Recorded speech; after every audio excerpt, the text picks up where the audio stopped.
찬양하고 예배 드리기 위하여 이 시간 이 자리에 나왔습니다.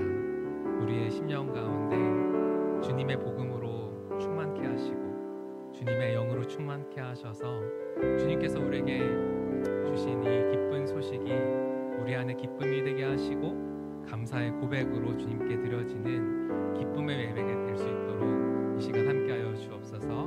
우리의 마음을 드리기를 원합니다. 예수님의 이름으로 기도드렸습니다. 아멘. 같이 기쁜 마음으로 찬양하시면 좋겠습니다.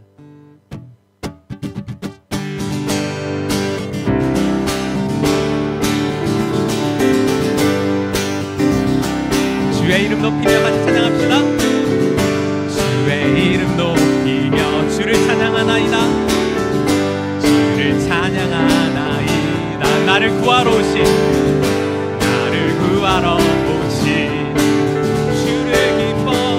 주를 기뻐하나이. 다시 한번 고백합시다. 주의 이름 높이며 주를 찬양하나이다. 주를 찬양하나이다. 나를 구하러 오신 주를 기뻐하나이다. 하늘 영광 버리고 이 땅 위에 십자가를 지시고 죄 사했네. 무덤에서 일어나 하늘로 올리셨네. 주의 이름 높이리. 다시 한번 고백합시다. 주의 이름 높이며 주를 찬양하나이다. 주를 찬양하나이다. 나를 구하러 오신 주를 기뻐하나이다. 하늘 영광 버리고 이 땅 위에 십자가를 지시고 죄 사했네. 무덤에서 일어나 하늘로 올리셨네. 주의 이름 높이리. 하늘 영광 버리고 이 땅 위에 십자가를 지시고 죄 사했네. 무덤에서 일어나 하늘로 올리셨네. 주의 이름 높이리. 주의 이름 높이리. 주의 이름 높이리. 우리 주님의 이름 높여드리며 박수로 감성으로 즐겨 올려드렸으면 좋겠습니다. 할렐루야.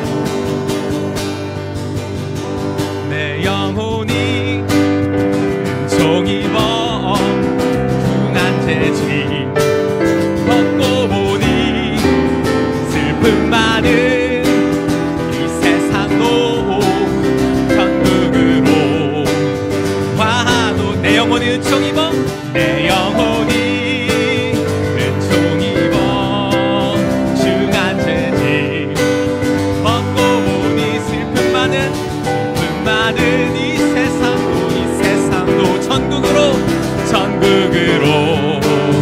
화도다. 할렐루야 할렐루야. 찬양하세. 내 모든 죄 사함받고 주 예수와 동행하니 그 어디나. 하늘나라 주의 얼굴 뵙기 전에 주의 얼굴 뵙기 전에 멀리 뵈던 하늘나라 내 맘속에 이뤄지니 날로 가깝도다. 할렐루야 할렐루야. 찬양하세. 내 모든 죄 사함받고 주 예수와 동행하니 그 어디나. 하늘나라 높은 산이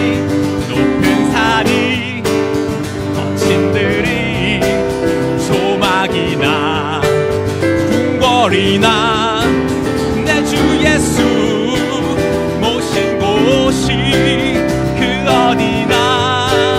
하늘나라 할렐루야. 찬양하세. 내 모든 죄 사함받고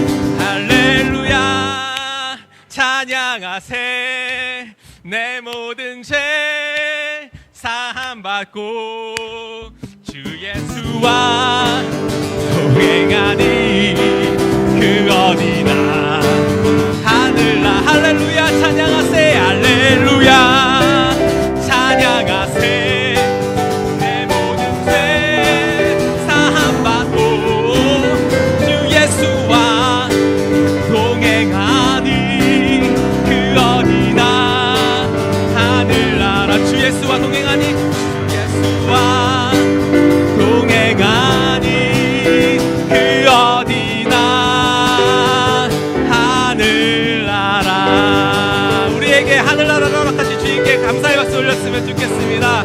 아멘.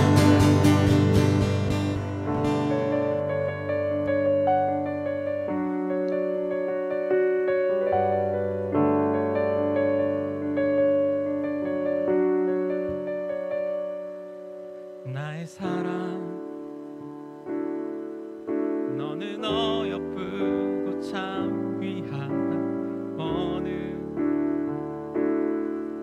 보석보다 귀하다 내가 사랑스럽지 않을 때 너를 온전히 사랑하고 너와 함께하려 내가 왔노라 주의 사랑 이 사랑은 결코 변치 않아 모든 계절도 올보시네 푸른 마르고 꽃은 시드나 주의 말씀은 신실해 실수가 없으신 주만 바라라 주님의 나라와 뜻이 나의 삶 속에 임하시며 주의 말기를 주만 보기를 소망해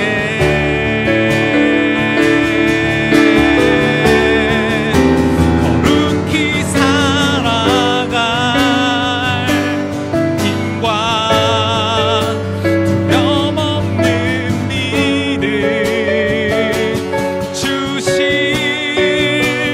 나의 하나님 완전한 사랑 찬양해 주님께서 우리에게 이렇게 말씀하십니다. 나의 사랑 너는 어여쁘고 참 귀하다 어느 보석보다 귀하다 내가 사랑스럽지 않을 때 너를 온전히 사랑하고 너와 함께하려 내가 왔노라 주의 사랑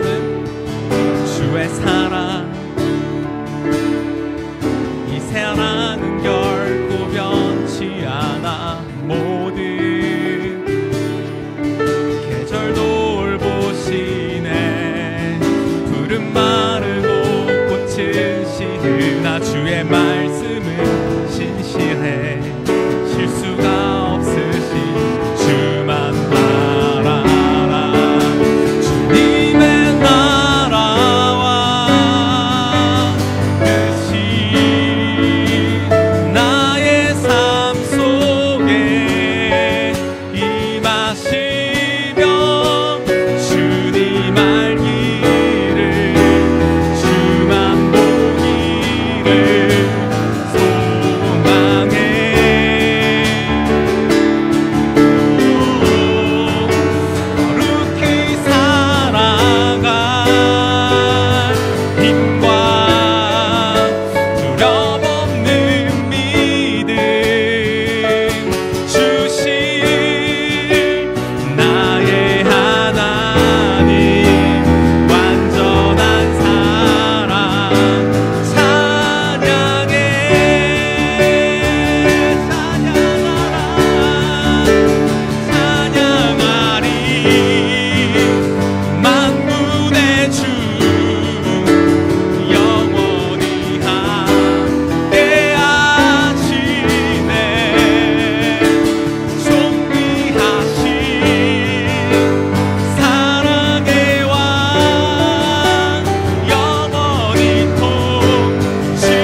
아버지 하나님 감사합니다. 예배와 찬송과 기도로 늘 새롭게 하시고 형통케 하시며 승리하는 우리가 되게 하여 주시옵소서. 올해는 성령님이 역사하시고 모든 성도가 순종하는 총전도회로 정하며 기도하며 어느덧 11월을 맞이하였습니다. 얼마 남지 않은 이에도 주님이 함께 하시기를 간절히 기도합니다. 우리 소명교회가 이곳에 빛과 소금이 되어지는 교회가 될 수 있도록 하나님 도와주시옵소서. 기도함으로 교회가 변화되게 하시고 새 일꾼들을 많이 보내주셔서 하나님 아버지 앞에 기도를 드립니다. 오늘은 새신자 가족을 초청하는 날입니다.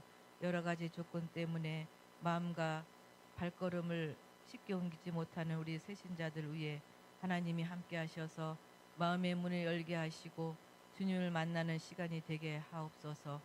미래의 일꾼 청소년 양육과 교육에 힘쓰며 교회의 남녀셀을 위해서 기도하게 하시고 셀장들을 위해서 기도하게 하심을 감사를 드립니다. 세계 선교지에 나가서 복음을 전하시는 선교사님들 위해 주님이 늘 함께하여 주시옵소서.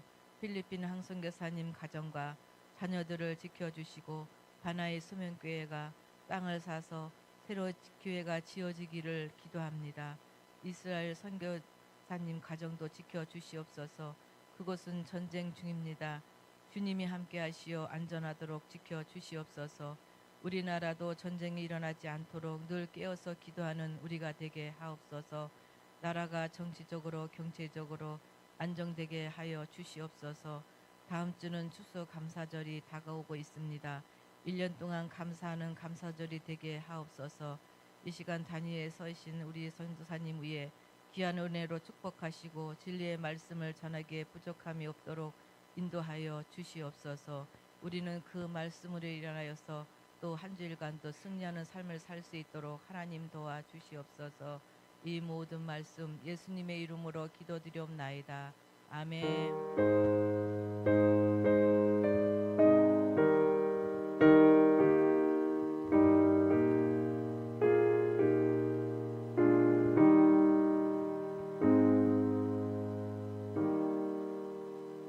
오늘 이 시간 주님께서 저희들에게 주신 말씀은 빌립보서 2장입니다. 빌립보서 2장 5절에서부터 8절까지 한 목소리로 봉독하도록 하겠습니다. 빌립보서 2장 5절에서부터 8절까지 말씀입니다. 다 찾으신 줄 알고 함께 읽겠습니다. 너희 안에 이 마음을 품으라. 곧 그리스도 예수의 마음이니 그는 근본 하나님의 본체시나 하나님과 동등됨을 취할 것으로 여기지 아니하시고 오히려 자기를 비어 종의 형체를 가지사 사람들과 같이 되셨고 사람의 모양으로 나타나사 자기를 낮추시고 죽기까지 복종하셨으니 곧 십자가의 죽으심이라. 아멘. 이 시간 특송 들으신 후에 같이 말씀 듣도록 하겠습니다.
네, 되게 오랜만에 이 자리에서 여러분들을 뵙는 것 같습니다. 되게 다양한 행사들이 있었고 또 지난주에는 다음 세대, 미래 세대를 또 이렇게 세우기 위한 우리의 마음을 모으는 시간들을 가졌었죠. 우리가 이 시간 함께 좀 이렇게 인사해 봤으면 좋겠습니다. 예수의 마음을 품으시다. 다음 세대들에게 예수의 마음을 전합시다. 네. 네, 참, 이게 참 어렵고도 또 우리에게 정말 중요한 문제가 아닐 수가 없는 것 같아요. 우리가 이렇게 미래 세대를 품는다는 것은 참 소중한 마음이라는 생각이 들어요. 또 여러 성도님께서 미래 세대뿐만 아니라 이 세상을 향해서 계속해서 주님의 기쁜 소식을 전수하고 전하려는 그 애씀을 또 볼 때, 참, 멋지다, 감사하다라는 생각들도 하게 됩니다. 그러나 한편으로는 이런 생각도 좀 듭니다. 우리가 이렇게 소중하게 여기는 다음 세대들의 마음을 얼마나 공감하고 있는가, 그죠? 그들의 관심사는 무엇인가? 그들의 필요를 우리는 과연 얼마나 공감하고 이해하고 있는가? 우리의 전도가 과연 이들에게 닿을 수 있는 방식으로 전달되고 있는가? 이런 질문을 우리가 좀 던져볼 필요가 있다라는 생각을 해보게 됩니다. 방금 읽었던 빌립보서 2장에서는요, 그 PPT를 좀 혹시 같이 띄워주실 수 있으면 좋겠어요. 네, 다음 장. 네. 하늘 보자 영광을 버리시고 이 땅에 오셔서 자기 자신을 낮추시고 순종하신 예수님의 모습을 보여주고 있습니다. 8절에 보니까요, 이렇게 사람들과 같이 되셨다. 우리처럼 연약하고 좀 부족하다고 하기엔 좀 그렇지만 우리와 같은 모습으로 오셔서 우리의 연약함을 이해하시고 우리의 아픔에 공감하시고 우리와 함께 하시고 또 이 세상을 우리가 그 상황 속에서 살아갈 힘을 주시기 위해서 참 생명을 주시기 위해서 예수님께서 하늘 보자 영광을 버리시고 이 땅 가운데 찾아오셨죠. 그렇게 오신 주님께서는 너희도 이 마음을 품으라 말씀하고 있습니다. 그리고 주님께서는요, 지금도 성령으로 이 땅 가운데 운행하고 계시고 하나님의 기뻐하시는 뜻을 이루어가고 계시는 하나님의 영이십니다. 우리 안에서 그 일들을 행하시고 계시고 이 세상 곳곳에서 그 일들을 행하고 계시죠. 하나님은 지금도 이 세상 속에서 일하고 계시는 것들을 여러분들이 정말 신뢰하시나요? 저희는 이게 이 세상을 우리가 좀 더 잘 이해해야 될 근거가 된다라는 생각들을 좀 해보게 돼요. 그래서 이번에는 좀 특별한 시간을 가지려고 합니다. 뭔가 말씀을 통해서 강해를 하기보다는 2025년을 앞두고 예측되는 트렌드를 살펴보면서 여러 가지로 급변하는 이 세상 속에서 하나님은 과연 어떻게 일하고 계시는지를 좀 살펴보고 우리가 어떻게 하면 그 하나님의 일하심 가운데 동참해서 이 소중한 복음을 이 시대의 사람들에게 효과적으로 전수하고 전달할 수 있을지를 좀 생각해 보고자 합니다. 그래서 이 시간이요, 좀 조금이나마 우리들의 생각이 확장되어지고 좀 새로운 아이디어들이 자극되어지는 마중물이 되면 좋겠다라는 생각들을 좀 하면서 이 시간을 준비했습니다. 오늘 발표는요, 사실 제가 이제 섬기고 있는 CCC 사역연구소에서 2025년을 앞두고 좀 간사님들과 함께 공유하기 위해서 연구한 자료를 바탕으로 하고 있는데요. 참고한 책으로는 김남도 교수님 팀의 트렌드 코리아 2025, 김용섭의 라이프 트렌드 2025, 목대연의 한국교회 트렌드 2025, 바이브 컴퍼니의 2025 트렌드 노트, 그리고 대학낼 20대 연구소의 Z 트렌드 2020 뭐 그런 책들, 그리고 그 외에도 문화선교회이라는 곳의 여러 아티클들을 참고했는데요. 아무튼 되게 많은 사람들이 이 다가오는 2025년에 대한 관심을 이렇게 가지고 있다라는 생각들을 좀 해보게 됩니다. 그래서 이번 이 시간에는 이제 CCC, 제가 또 속해 있는 또 다른 공동체인 CCC의 새로운 슬로건이 있어요. Life Transforming Communitas, 삶을 변혁하는 공동체라는 세 가지 키워드를 가지고 생각해 보려고 하는데요. 라이프에서는요, 현재 이 세상을 살아가고 있는 현대인들이 어떤 삶의 모습을 가지고 살아가고 있는지 좀 약간 미시적 관점에서 살펴보려고 하고요. 트랜스포밍에서는 이제 우리의 시각을 좀 더 넓혀서 거시적 관점에서 이 세상이 어떻게 변하고 있는지 좀 보려고 합니다. 그리고 마지막으로 커뮤니타스에서는 그러한 세상 속에서 우리 교회는 어떤 모습으로 존재해야 될까? 변화하는 세상 속에서도 여전히 일하고 계시는 하나님의 역사 가운데 어떻게 동참할 수 있을지 고민해 보고자 합니다. 자, 첫 번째 라이프입니다. 이 세상을 살아가고 있는 현대인들은 어떤 삶의 모습을 가지고 있을까요? 첫 번째 키워드는 무해력입니다. 무해력. 2024년 파리 올림픽에서 가장 주목받은 선수 중 하나가 김예지 선수라고 할 수 있죠. 소총 쏘는. 요즘에 또 이제 그 소속팀을 나와가지고 힘들었구나라는 생각을 좀 해보게도 되는데, 이제 어쨌든 이 올림픽에서 굉장히 냉철하고 시크한 그 표정의 그 모습, 뭔가 느와르 영화의 그 한 장면처럼 총을 이렇게 쏘는 그런 모습이 굉장히 화제가 되었고, 알론 머스크 같은 사람들도 막 트윗을 날리고 막 이렇게 했죠. 근데 이 선수가 올림픽에서 깜찍한 코끼리 장식 인형이 달린 그런 수건을 매달고 경기에 나오면서 뭔가 좀 반전 매력이 올림픽 내내 좀 화제가 되었던 것들을 기억하실지도 모르겠어요. 또 혹시 빼꾸라는 말 들어보셨나요? 요즘 애들을 보면요, 다 백을 이렇게 열심히 꾸미고 다닙니다. 뭐 키링을 주렁주렁 달고 다녀요. 또 다음 보시면 별걸 다 꾸미는, 잠깐 영상 보실까요? 다이어리 같은 거를 꾸민다는 다꾸 유행을 시작으로 해서 신발, 신용카드, 기프티콘, 키보드, 수능 특강 표지, 그리고 심지어 사원증까지도 별걸 다 꾸민다고 합니다. 네, 그래서 이렇게 다 그렇다고 합니다. 그러니까 이런 다이어리 같은 거. 네네네. 그러니까 또 이렇게 꾸미는 시대. 2024년 올해죠. 올해 10대 트렌드 상품을 트렌드 코리아에서 이제 선정을 했는데, 그 중에서 1위로 꼽힌 게 뭔지 아세요? 뭘까요? 바로 푸바오였습니다. 좀 푸바오가 조금 옛날 이야기 같지만 올해였어요. 올해 중국으로 갔거든요. 그러니까 푸바오는 중국으로 돌아갔지만 그 뒤를 레서판다가 이어가고 있다라고 합니다. 그래서 에버랜드 채널에서도 이렇게 오고그레서라는 그런 코너를 만들어가지고 뭐 이렇게 좀 귀엽고 순수하고 이런 것들을 좀 계속해서 사람들이 좀 추구하고 있는 거, 바라고 있는 인기를 얻는 거죠. 이런 작고 귀엽고 순수한 것들의 특성을 무해함이라고 해요. 그리고 그 무해함을 따르게 하는 힘을 무해력이라고 이렇게 얘기를 한다고 합니다. 어쩌면 이 무해력의 끝판왕은 갓난아기일지도 모르겠어요.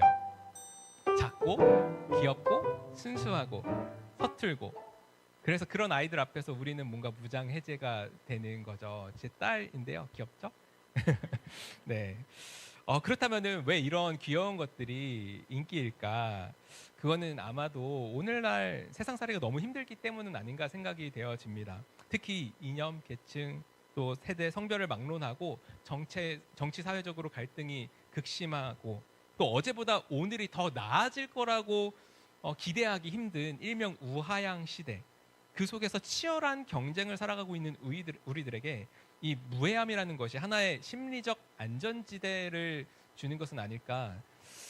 여기서 우리가 생각해 볼 지점이 있는 것 같습니다. 한 사회의 구성원들이 열광하는 무언가는 역설적으로 그 공동체에서 가장 결핍된 요소를 보여준다라는 것이죠. 그러니까 지금 우리나라가 무해력, 이런 귀여움, 깜찍한, 작은 이런 것들에 빠져 있다라는 것은 어쩌면 우리 사회의 구성원들이 그만큼 상처를 받고 있다라는 사실을 보여주는 것일 수 있겠다. 그래서 그런지 2025년 한국교회 트렌드에서 멘탈 케어 커뮤니티를 올해 교회의 아주 중요한 트렌드 중에 하나로 꼽았습니다. 상처받은 사람들의 마음이 쉴 수 있는 곳. 교회는 지친 사람들, 세상에서 애쓰고 힘들고 어렵게 살아온 사람들이 와서 그 마음을 회복하고 힘을 얻어서 다시 살아갈 수 있도록 격려하는 공동체가 되어줘야 한다는 것이죠. 우리가 어떻게 하면 이런 공동체를 지속적으로 만들어갈 수 있을지에 대한 고민과 관심이 필요해 보입니다. 자, 두 번째 키워드는 아보하입니다. 아보하, 무슨 말인지 쉽죠? 들어보시면 이제 나올 거예요. 한국 사회의 행복 담론이 특별히 30대 안에서 굉장히 많이 미묘하게 변화하고 있습니다. 예전에는요, 뭔가 목표를 세우고 성취하면 그게 성공이고 그게 행복이다라는 생각으로 굉장히 열심히 살았던 이전 시대들이 있었습니다. 미래를 위해서 현재를 희생하는 것이 당연하다고 여겼던 시절이에요. 그렇지만 요즘 어때요? 미래에 대한 불확실성이 너무나도 커졌습니다. 그러다 보니까 사람들은 지금 바로 여기에서 누리는 행복한 삶에 관심을 가지기 시작했습니다. 그래서 뭐 한 7, 8년 전부터는 소확행, 소소하고 작은 행복, 그 확실한 행복, 뭐 이런 것들을 추구해 왔죠. 그렇지만 어느 순간부터인지 작은 것에서부터 이 행복을 찾자는 소확행의 본래의 취지가 바뀌었어요. 그래서 너도 나도 SNS에 자신만의 소확행을 자랑하면서 막 이렇게 뭐 프라다 뭐 이런 것들 사놓고 이건 나만의 소확행이야 이렇게 자랑하는 거죠. 그러다 보니까 피로가 쌓이고 이게 뭐냐, 사람들이 이렇게 생각하는 거죠. 아, 꼭 행복해야 되냐, 행복이 뭘까, 행복해줘야 된다는 생각이 오히려 강박감정처럼 우리를 속박해서 우리를 행복하게 하지 못하는 것 같아 라는 생각이 좀 사람들에게 들어지기 시작했습니다. 그래서 많은 사람들이 무난하고 그냥 무탈하고 안온한 삶, 뭐 이런 것들이면 된다, 이렇게 그런 생각을 하기 시작했어요. 그래서 트렌드 코리아에서는 이것을 아보하, 아주 보통의 하루의 가치라고 이야기를 하기 시작했습니다. 그저 그런 하루도 괜찮다, 남들에게 좀 자랑할 만한 거리가 없어도 무탈하게 보냈으면 그냥 그게 행복이 아닌가? 이 수많은 사건과 사고들로 가득한 세상 속에서 전쟁 같은 매일의 삶 가운데에서 오늘 하루 무탈하게 살아낸 것만으로도 스스로 대견하게 여겨도 돼. 뭐 이런 생각으로 스스로를 위로하는 것입니다. 이런 사회적 맥락 속에서 2024년을 달군 최고의 유행어 뭘까요? 여러분들의 자녀가 이 유행어를 가지고 살아가고 있거든요. 이겁니다. 네, 목요일이 따분하던 참이었는데 엠카 덕분에 하루만 버티면 벌써 주말이 오잖아? 완전 럭키비키잖아. 네. 아이브라는 아이돌 그룹의 장원영이 이제 나에게 일어나는 모든 일은 나에게 좋은 일이야 라고 하면서 완전 럭키비키잖아 이렇게 얘기한 게 굉장히 젊은 세대들 안에서 유행어가 되었습니다. 다음 영상에서도 보면은 그러니까 빵집에 갔는데 빵이 다 팔렸어요. 근데 이제 나는 갓 구운 빵을 따뜻하게 모락모락대는 갓 구운 빵을 얻을 수 있게 되어서 완전 럭키비키잖아, 너무 행복한데, 이렇게 초긍정의 사고를 이렇게 보여줬는데 그게 되게 많은 사람들의, 젊은 세대들의 공감과 지지를 얻게 된 것이죠. 행집 욕부 짜한투한 혹시 들어보셨나요? 행집 욕부 짜한투한, 이게 뭐냐면은 행복에 집중하기, 욕심 부리지 않기, 짜증 내지 않기, 투정 부리지 않기, 이런 태도가 요즘 Z세대들이 보는 행복한 삶의 기준이라고 합니다. 이런 긍정적인 태도를 오늘날 살아갈 동력으로 삼는 것을 대학내일 Z 트렌드 연구소에서는 포지티브 모멘텀이라고 정의를 해요. 사실 10년 전만 해도 이생망 들어보셨나요? 이번 세금 망했어. 헬조선은 다 들어보셨죠? 그럼 뭔가 좀 굉장히 비관적인 시각이 젊은 세대들 안에서 되게 많이 있었습니다. 그런데 요즘 Z세대들은 도대체 왜 이 럭키를 외치는 걸까? 10년 전보다 살만해져서? 아니면은 이 젊은 세대들이 고생 모르고 살아가지고 이렇게 철이 없어서? 아니죠. 그렇게 보시면 안 됩니다, 여러분. 예전에는요, 모범 답안 같은 것들이 있었어요. 그래서 정해진 경쟁에서 뒤처지는 것이 불안한 사회였어요. 그런데 지금 젊은 세대들이 이제까지 경험해온 세상은 훨씬 더 급변하고 파편화된 정답지가 없는 세상입니다. 대학 입시만 해도요, 수많은, 그냥 우리는 뭐 학력고사, 수능 뭐 이런 거 보고 이제 대학 들어가는 아주 정석적인 루트가 있었는데, 요즘에는 수시도 너무나도 다양한 그런 방식들이 있는 것들을 보게 됩니다. 그 수많은 선택지들 중에서 나에게 최선의 결정을 내려야 하는데, 이런 어려운 상황 속에서 이 원형적 사고, 초긍정의 태도가 괜찮다, 힘을 얻어보자, 으쌰으쌰 해보자라는 그런 이 시대의 청년들의 공감과 지지를 얻게 된 것이 아닌가라는 생각을 해보게 됩니다. 이들은요, 이런 긍정적인 마인드를 가지기 위해서요, 사실 종교나 운세에도 관심을 기울입니다. 안타까운 것은 기독교보다는 불교나 다른 종교들을 많이 찾는다는 것인데요. 어쩌면 초등교에서부터 템플스테이 같은 것들도 되게 많이 가더라고요. 그런 것들이 좀 청년이 되어서도 계속 관심을 가지게 되는 경우도 있는 것 같고, 또 오늘의 운세, 점 이런 것들을 어플로 요즘은 다 봅니다. 이런 어플들이 다 우상향 곡선을 그리고 있어요. 굉장히 많은 사람들이 이런 것들을 이용하고 있습니다. 그러니까 정리하자면 아주 보통의 하루를 살아가는 가운데 럭키한 행운을 바라면서 그런 행운을 적극적으로 추구하고 쫓는 것이 오늘날 청년들의 보통의 모습이 아닌가, 이런 생각이 듭니다. 한편 이렇게 빽빽하고 치열한 하루를 살아가고 있는 이들에게 효율성이 아주 중요한 가치입니다. 이것도 사실 최근 몇 년 동안 트렌드의 가장 중요한 축 중에 하나로 여겨져 왔었어요. 분초 사회라든지 아니면은 시간 대비 가치를 따지는 시성비라든지 이런 것들이 있었던 것이죠. 어디를 가든 여러분도 그러시겠지만 내비를 찍습니다. 그래서 최적의 동선을 찾고 또 한 곳에 가더라도 이것도 하고 저것도 하고 이렇게 미리 계획해서 일석이조의 효과를 누리려고 하는 그런 효율성을 따지는 시대 속에서 우리가 살아가고 있죠. 이 효율이라는 키워드는 계속해서 이 시대의 청년들이 추구하는 가치라고 할 수 있을 것 같아요. 그렇지만 한편으로 떠오르는 키워드가 낭만이라는 그런 단어들입니다. 사실 낭만, 여러분 낭만적인 삶을 살아가고 계시나요? 낭만은 효율과는 조금 거리가 먼 단어라고 할 수 있을 것 같아요. 올해 프로야구 보시는 분들 있으시죠? 프로야구 관람객이 역대 최대를 찍었습니다. 1,000만 명이 넘었어요. 그러니까 이전에 최대 관람객 수를 기록했던 것이 2017년에 840만 명이었는데 그보다 한 250만 명이 갑자기 늘어난 거예요. 사실 이 야구 경기 시간이 3시간 정도 걸리잖아요. 운동 경기 중에서도 긴 편인데 많은 사람들이 이 긴 시간을 야구장으로 몰려와서 응원하는 팀의 승패를 울고 웃으면서 보고 있습니다. 시간의 효율을 추구하는 사람들도 야구장에 와서 즐기는 것이죠. 저 파도를 따라. 네. 넘어갈까요? 시간 관계상. 촌캉스라는 말 들어보셨나요? 그러니까 이제 요즘 뜨고 있는 여행 트렌드 중에 하나라고 해요. 한적한 시골에 가서 자연의 여유로움을 즐기고 편안함을 즐기는 트렌드.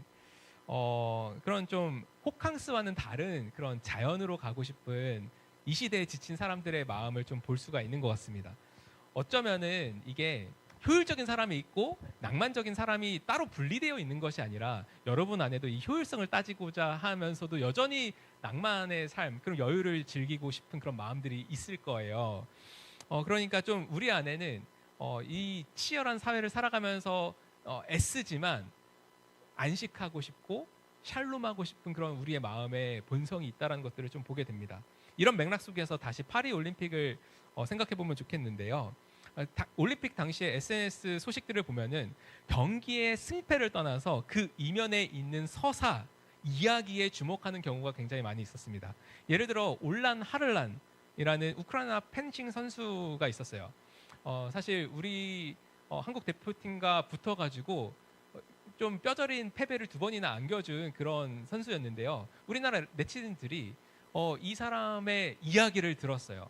이 올림픽에 나오기까지 러시아와 지금 전쟁 중이잖아요. 근데 그 전쟁 중인 러시아 상대팀 선수와 악수를 거부함으로 올림픽에 나오지 못할 위기를 이렇게 겪게 되었었고, 여론이 이제 빗발치다 이제 올림픽에 나오게 되었는데 이 한국 누리꾼들이 우리나라 사람이 패배한 것보다 그가 올림픽에 오기까지의 그 심적인 고통과 더 나아가서 양심적인 행동에 공감하고 찬사를 보내주고 승리를 축하하는 그런 글들을 쓰는 거죠. 우리나라는 졌는데. 또 하나는 이분 아시나요? 차드, 그 마다야의 선수, 마시가 아니라 이름이 그냥 마다야인데요. 차드 양궁 국가대표입니다. 이 차드가요, 원래 그 프랑스의 식민지였다고 합니다. 지금도 굉장히 기아 문제가 심각한 나라 중에 하나고, 이 분이 와서 김우진 선수와 붙어서 6대0으로 패배를 하죠. 심지어 그 라운드에서는 1점밖에 쏘지 못해서 모두를 당황시킨 그런 기억들이 여러분 있으실 거예요. 근데 이 한국 네티즌들이 또 착해요. 1점이라는 결과보다 오히려 그가 올림픽을 나오기까지의 그 어려웠던 과정에 대해서 그 절실함에 집중을 하면서 뭔가 이렇게 이제 응원의 댓글을 마다의 선수 SNS에 가서 달기 시작하고 그런 일들이 되게 화제가 되었습니다. 그러니까 이 두 사례는요, 이 청년 세대가 올림픽을 바라보는 그런 시각이, 응원하는 태도가 과거와는 좀 달라졌다라는 것들을 보여주는 예일 것 같아요.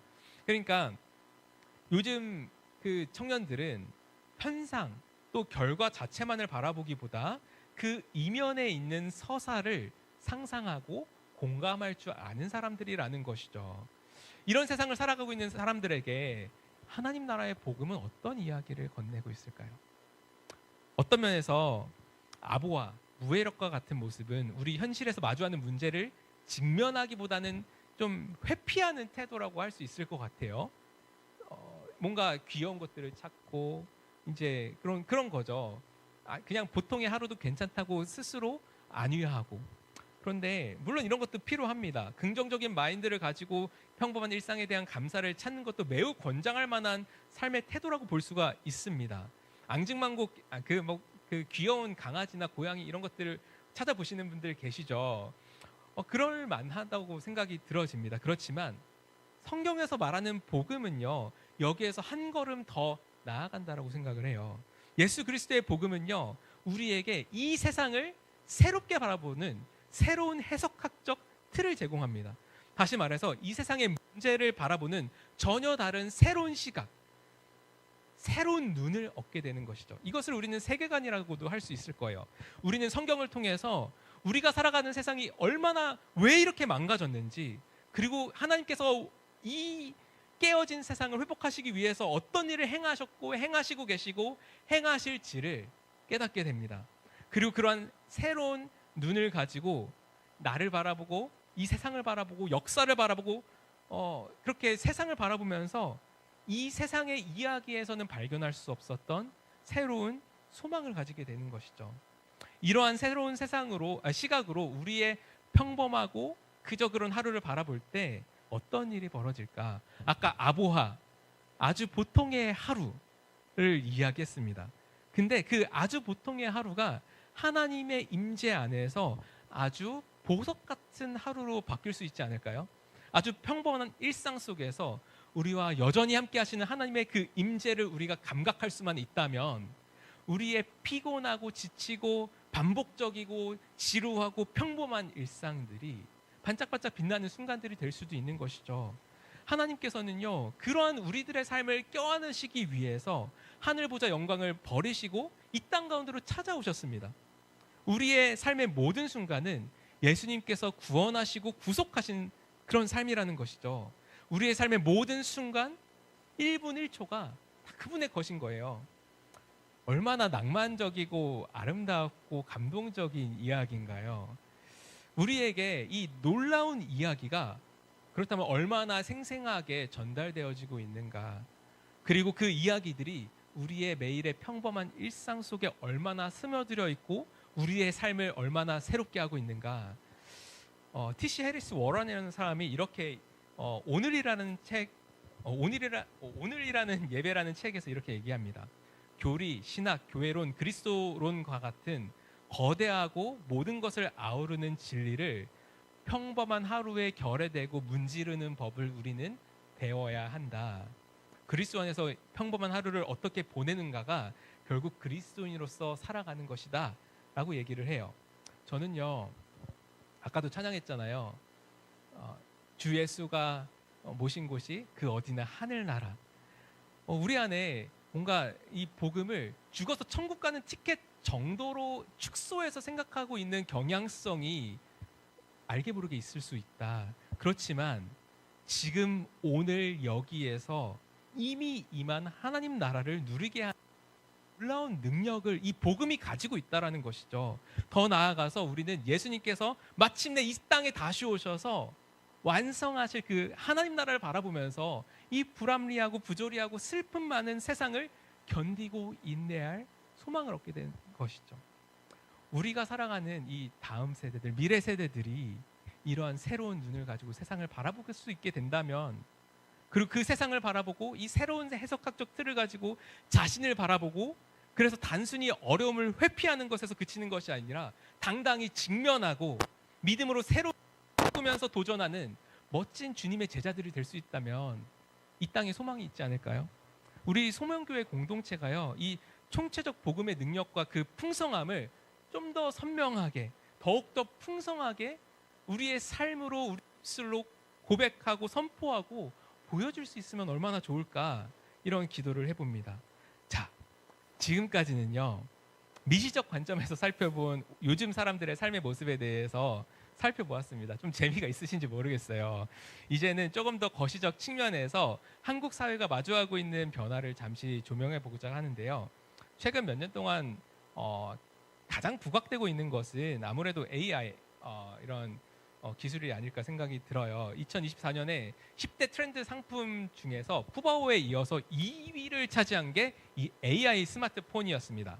옛날에는 온라인에 접속해서 클라우드 서버에 이제 연결되어서 AI를 사용해야만 했었는데, 요즘 스마트폰에서는 전화 통화를 하거나 문자 네. 메시지로 대화를 할 때 인터넷에 연결하지 않아도 동시 통역이 되는 AI 스마트폰이 출시됐습니다. 이런 스마트폰 가지고 계신 분들 계시죠. 그러니까 참 이 AI가 굉장히 우리 삶에 밀접하게 왔다라는 생각들을 좀 해보게 돼요. SNS 보면요, AI가 만들어낸 콘텐츠들도 되게 많이 있고요. 좀 그런 AI와 함께하는 새로운 삶의 형태가 시작되어졌다. 넘어가서 AI 시대에 이제 뭐가 중요하냐 이렇게 사람들이 물어봤을 때 프롬프트 능력, 그러니까 곧 질문하는 능력이 중요하다는 말을 많이 들어보셨을지 모르겠어요. 내가 원하는 결과물이 뭔지를 인지하고 그 결과를 얻기 위해서 필요한 질문이 무엇인지 논리적으로 생각해서 구체적이고 정교한 언어로 표현하는 것이 중요하다고 합니다. 요즘 우리 아이들은 이런 것들을 학교에서도 배우고 있는 것 같아요. 근데 이와 동시에 중요한 것이 방향성입니다. 그러면 어떤 철학을 가지고, 어떤 생각을 가지고, 어떤 방향성을 가지고 이 AI를, 이 기술을 활용할 것인가 라는 것이죠. 지난 8월에 광복절을 맞이해서 한 광고가 주목을 받았습니다. 국가보훈처와 빙그레가 함께 진행한 처음 입은 광복이라는 캠페인인데요. 기존 죄수 차림의 독립운동가 87인의 사진을 AI를 활용해서 한복을 입은 모습으로 복원한 캠페인입니다. 안중근 목사가 아니지, 그 열사 보면은 막 웃고 있는 그런 것도 막 영상으로 이렇게 있어요. 그러니까 여러 가지 AI를 활용하는 것들이 많지만 그 중에서 주목받는 것이 이처럼 방향성이 뚜렷하고 진정성이 느껴지는 그런 캠페인이 아닌가. 그래서 방향성이 중요하다, 철학이 중요하다, 생각이 중요하다라는 생각들을 좀 해보게 됩니다. 한편 올해 트렌드 코리아 2025에서 가장 중요한 핵심 키워드로 잡은 단어가 옴니보어라는 굉장히 생소한 단어예요. 이 옴니보어라는 그런 사전적 정의는 잡식동물 할 때 그건데, 여러 분야에 관심을 갖는 이 시대의 사람들에 대해서 얘기를 하고 있는 거예요. 그러니까 특정 문화에 얽매이지 않는 거죠. 옛날에는 뭔가 한 집단에 속해 있으면 그 집단에 기대되는 뭔가 특징이 있었어요. 그러니까 나이대, 성별, 직업에 따라서 예상되어지는 그런 예측 가능한 기대값이 있었는데, 요즘에는 이렇죠. 육아휴직을 신청한 50대 부장님, 스마트 스토어로 용돈을 버는 고등학생, 주말 풋살 경기만 기다리는 30대 여성, 유튜브에서 추천해준 제품을 구매하기 위해서 다이소에 가는 돈 많은 부자, 이렇게 뭔가 자신이 속한 집단과는 좀 전혀 다른 모습으로 살아가는 이들이 많이 늘어나고 있다. 그러니까 우리는 굉장히 세분화되고 파편화되어진 초개인화된 사회에서 살아가고 있다는 것이죠. 우리 어린 친구들이 이렇다라는 거예요. 우리 모두도 그럴 수 있어요. 사실은 각자 너무나도 다양한 사람들이 있죠. 이런 시대 속에서 이렇게 다양한 사람들을 예수의 제자로 어떻게 우리가 세워갈 수 있을까 넘어가셨으면 좋겠어요. 우리 공동체 안에서 어떤 면에서는 제자 하면은 뭔가 목사라면, 전도사라면, 간사라면 어떠해야 한다는 정형화된 이미지와 기준이 있다라는 생각이 듭니다. 물론 사람을 세움에 있어서 분명한 기준이 정말 중요하고 필요하죠. 그렇지만 어떤 면에서는 그러한 기준들이 이 특별한 개개인 한 명 한 명이 가지고 있는 은사와 특성들을 발휘하고 성장하는 것들을 돕지 못하는 그냥 틀로서 작용하는 경우도 적지 않을 수 있다라는 그런 고민을 해보게 됩니다. 그러나 우리 공동체, 우리 교회가 각자의 은사들이 발견되어지고 발휘되어질 수 있는, 그래서 그렇게 좀 그런 분위기들이 계속해서 격려가 되어진다면 우리는 정말 이전에는 생각지 못했던 다양하고 창의적인 사역들을 감당할 수도 있지 않을까라는 생각들을 좀 해보게 돼요. 이를 위해서 어쩌면 우리 안에 사역은 이런 모습으로 저런 모습으로 해야 된다는 경험과 고정관념들이 있을 수 있거든요. 이런 것들을 아주 본질적인 것들을 제외하고는 원점에 두고 생각해야 될 용기도 필요하지 않을까. Think out of the box라는 그런 영어 관용어가 있습니다. 우리를 가두고 있는 이 생각의 틀로부터 우리가 벗어나서 생각해야 된다라는 이야기죠. 마지막 키워드는 물성 매력입니다. 모든 것이 디지털화되는 모든 것이 손안에서 스마트폰으로 이루어지는 그런 비물질의 시대를 우리는 살아가고 있는 것 같아요. 그렇지만 역설적이게도 사람들은 여전히 만지고 느낄 수 있기를 원합니다. 여전히 체감할 수 있는 무언가를 갈구합니다. 제가 전으로 PPT를 미처 준비하지 못했는데 인사이드 아웃 2 보셨나요? 애니메이션. 문화생활도 하고 그러시죠? 다들 성경만 읽으시고 기도만 하시고 이 인사이드 아웃 2 애니메이션이 나왔을 때 배급사에서 독특한 마케팅을 펼쳤습니다.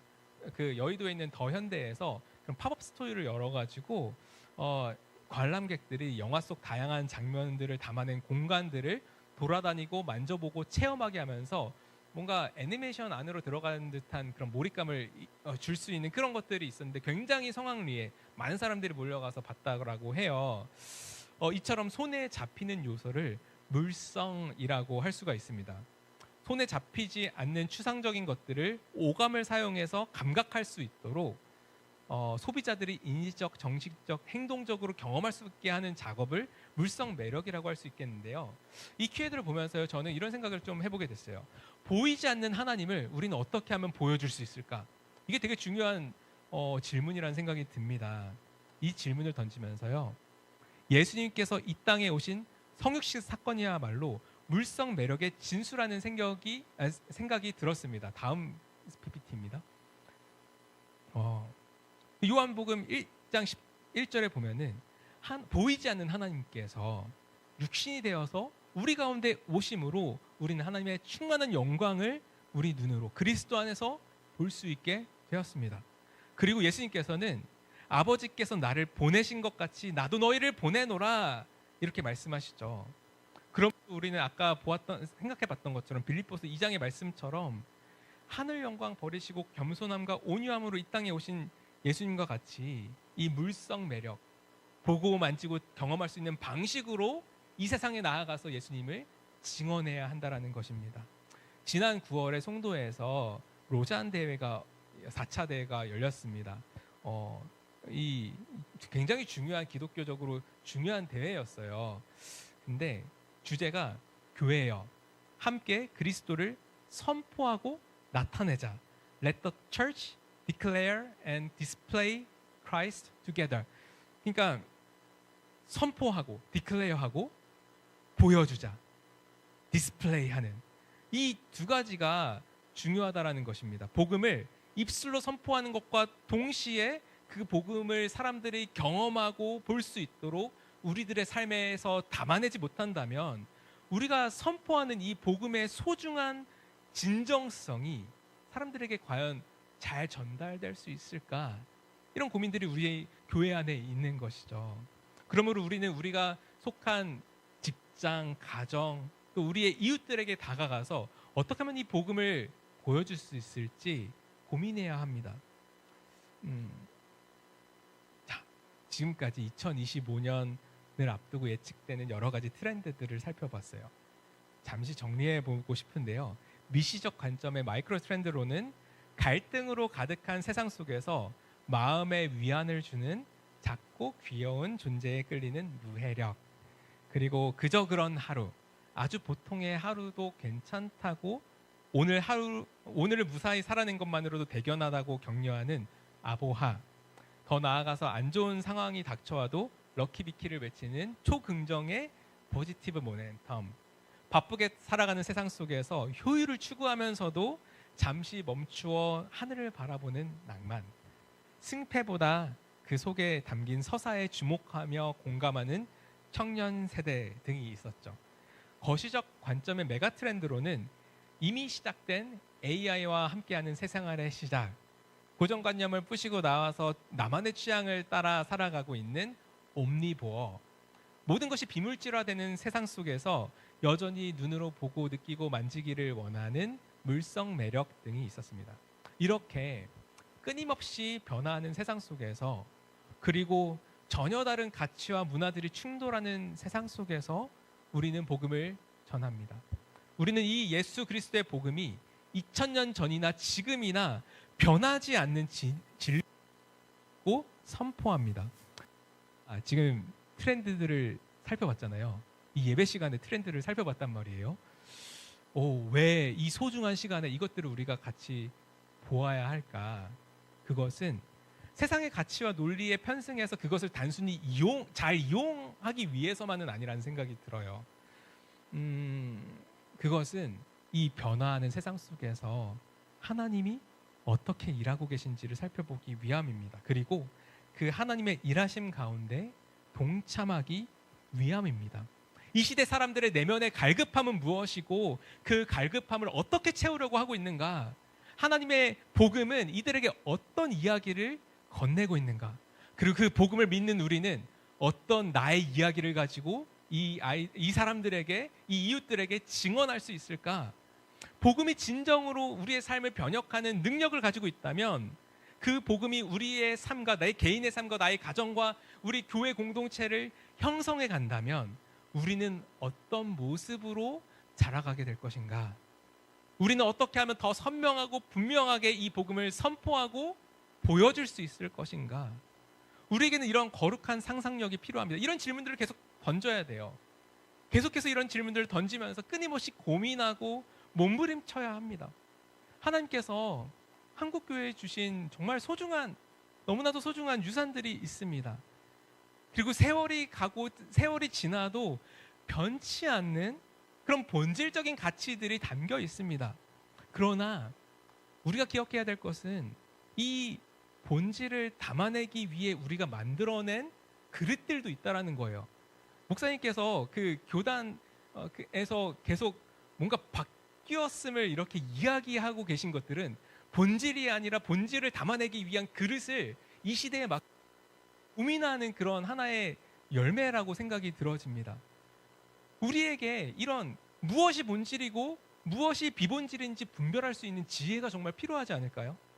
때로는 아무리 익숙한 방식이라고 하더라도 본질적인 이 복음을 더 잘 담아내고 더 잘 전수할 수 있기 위해서라면 예전 방식보다 더 나은 방식이 있다면 그것으로 바꾸어갈 용기, 이게 사실 되게 힘든 거거든요.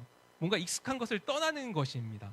그러나 너는 너의 본토 친척 아비집을 떠나라고 하신 것처럼 믿음의 삶은 언제나 하나님이 이끄시는 새로운 길로 주님 따라가는 길이라는 것들을 우리가 기억했으면 좋겠습니다. 이를 위해서는 우리 교회 안에 있는 수많은 지체들이 각자의 은사 그리고 각자의 장점들을 발견하고 발휘할 수 있는 그런 격려,